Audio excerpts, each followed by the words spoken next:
नमस्कार दोस्तों, आपका हमारे YouTube चैनल पर स्वागत है। आज मैं आपको साईं बाबा के जीवन से जुड़े कुछ रहस्यमयी बातों के बारे में बताना चाहती हूँ। ज़्यादा से ज़्यादा रहस्यमयी बातें, उनके जीवन के बारे में जानने के लिए हमारे YouTube चैनल पर जुड़े रहें, लाइक करें और सब्सक्राइब करें। तो सबसे पहला है धार्मिक सद्भाव और शिक्षाएँ। सर्वधर्म सद्भाव।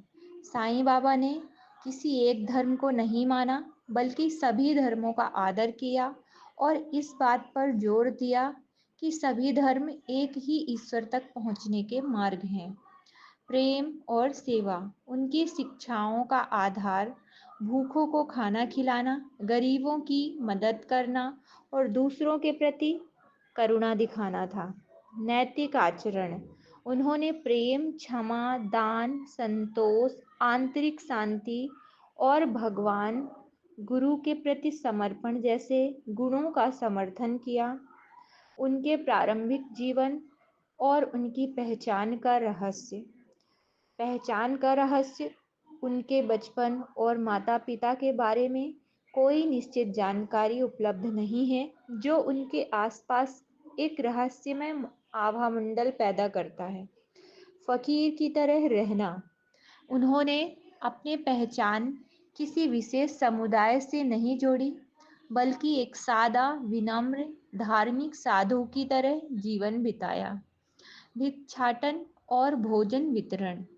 बाबा प्रतिदिन कुछ घरों में भिखारी की तरह भोजन मांगने जाते, जो टिन पॉट और झोली में जमा होता था। इस भोजन को वह पशु पक्षियों के साथ बांटते थे।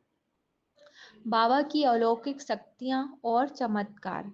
चमत्कारी शक्तियाँ। साईं बाबा ने चमत्कारी शक्तियों के लिए भी जाने जाते थे और उनकी ख्याति मुंबई तक फैल गई थी। धुनी और कूपिन।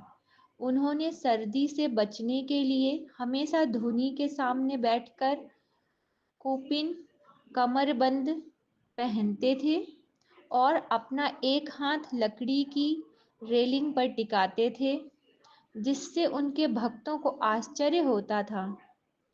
शिरडी की द्वारिका माई। उन्होंने एक पुरानी और जीर्ण शीर्ण मस्जिद को अपना निवास स्थान बनाया और उसे द्वारिका माई का नाम दिया, जो हिंदू धर्म और इस्लाम दोनों के लिए पूजनीय थी। अन्य रहस्य। जीभ पर नियंत्रण। बाबा ने अपनी जीभ पर नियंत्रण कर लिया था, जिसकी वजह से वह विभिन्न स्वादों को नहीं जान पाते थे। कोलंबा में भोजन। बाबा एकत्र किए गए भोजन को कोलंबा में डालकर पशु पक्षियों के साथ खाते थे, जिन्हें वह कभी भी खाने से नहीं रोकते थे। साईं बाबा के जीवन से जुड़ी ये रहस्यमयी बातें और भी अधिक जानकारी के लिए हमारे चैनल पर बने रहें। धन्यवाद।